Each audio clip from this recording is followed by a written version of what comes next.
लोकशाहीचा बुलंद आवाज, रिपब्लिकन वार्ता महाराष्ट्र। आरक्षणासाठी बलिदान दिलेल्या मनीषच्या कुटुंबियांना आमदार राठोड यांची भेट। हे बलिदान व्यर्थ जाणार नाही, विधान परिषदेत ठामपणे मांडणार प्रश्न।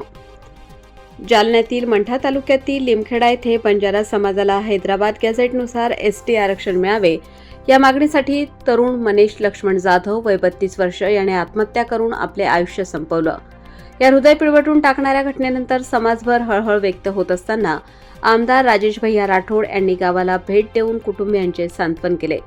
यावेळी बोलताना आमदार राठोड म्हणाले की मनीषचं बलिदान समाजाच्या जखमा अधिक खोल करणारं आहे, पण हे बलिदान व्यर्थ जाऊ देणार नाही।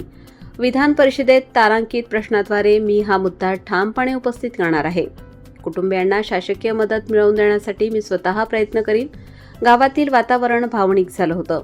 कुटुंबाशी संवाद साधताना आमदार राठोड स्वतःही हेलावले। मनीषचं बलिदान हा समाजाला जागं करणारा संदेश आहे। आता आरक्षणाच्या लढ्याला नवी ऊर्जा मिळेल असंही ते म्हणाले। या भेटीप्रसंगी सामाजिक कार्यकर्ते उद्धव पवार, सरपंच रमेश राठोड, सभापती राजेश मस्के, रवी चव्हाण, जिजाबाई जाधव, राजू नायक, जयकुमार राठोड, अशोक राठोड आदींसह ग्रामस्थ व समाजबांधव मोठ्या संख्येने उपस्थित होते। लिमखेडा येथील मनीष जाधव या तरुणाने केलेले बलिदान समाजाला हादरवणारे आहे। आरक्षण हा समाजाचा हक्क आहे, तो मिळवून देण्यासाठी मी विधान परिषदेत ठाम भूमिका घेणार आहे। मनीषचं बलिदान व्यर्थ जाणार नाही।